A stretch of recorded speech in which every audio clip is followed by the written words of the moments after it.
जैसा कि हम भाग 1 में देख चुके हैं कि 1857 के विद्रोह की शुरुआत किस प्रकार हुई और इस विद्रोह के दौरान क्या क्या घटनाएं घटी, तो आइए जानते हैं अब 1857 की क्रांति के बाद इसके क्या परिणाम निकले।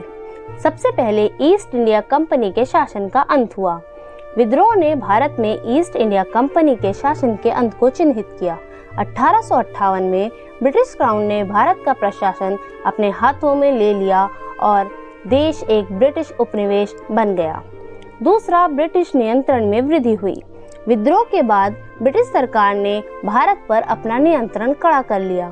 ब्रिटिश क्राउन ने भारत पर शासन करने की जिम्मेदारी संभाली और ब्रिटिश राज की स्थापना की, जो 1947 में भारत को स्वतंत्रता मिलने तक चला। भारतीय समाज में परिवर्तन भी हुआ। विद्रोह का भारतीय समाज पर महत्वपूर्ण प्रभाव पड़ा। ब्रिटिश सरकार ने सती प्रथा के उन्मूलन और भारतीय सिविल सेवा की शुरुआत सहित कई सुधारों की शुरुआत की। भारतीय राष्ट्रवाद का उदय भी हुआ। विद्रोह ने भारतीय राष्ट्रवाद के लिए एक रैली स्थल के रूप में कार्य किया। 1885 में भारतीय राष्ट्रीय कांग्रेस का गठन किया गया था और ये स्वतंत्रता के बाद के वर्षों में भारतीय राष्ट्रवाद का मुख्य वाहन बन गया। भारतीय अर्थव्यवस्था में भी बदलाव हुए। ब्रिटिश सरकार ने कई नीतियों की शुरुआत की, जिससे भारत में आधुनिक उद्योगों का विकास हुआ, जैसे रेलवे, टेलीग्राफ और एक आधुनिक बैंकिंग प्रणाली की स्थापना की गई। हालांकि विद्रोह की अपनी कमियां भी थीं, क्योंकि इसने हिंदुओं और मुसलमानों के बीच सांप्रदायिक तनाव को बढ़ा दिया। दोनों पक्षों ने एक दूसरे पर विश्वासघात का आरोप लगाया।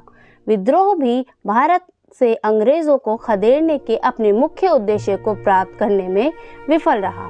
1857 का विद्रोह भारत के इतिहास में एक महत्वपूर्ण मोड़ था और इसका प्रभाव आज भी महसूस किया जाता है।